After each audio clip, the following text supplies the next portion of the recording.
سلام دوستان گرامی و برنامه داستان‌های حکمت‌آمیز خوش آمدید. روز پادشاه و غلامش برای سفری راهی دور به کشتی سوار شدند.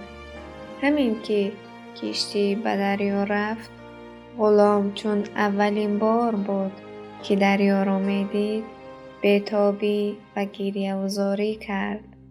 هرچی با او با مهربانی صحبت می‌کردند، آرام نمی‌گرفت، تا حدی که پادشاه از دست او خسته شده بود.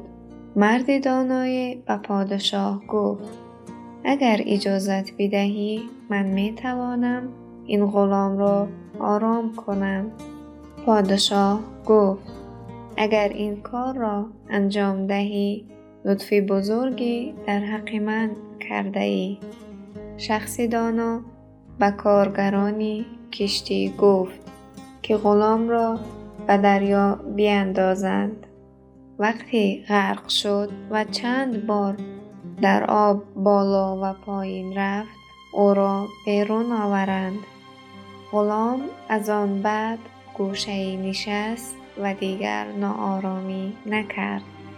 از آن فرد دانا پرسیدند: دلیل این کار چی بود؟ شخص دانا گفت: تا وقتی که مصیبت را ندیده بود، قدر سلامتی و امنیت کشتی را نمی‌دانست. قدر آرامش کشتی را کسی می‌داند که به مصیبت غرق شدن در دریا گرفتار شده باشد. خدایا چنان کن سرانجام کار، تو خوشنود باشی و ما رستگار.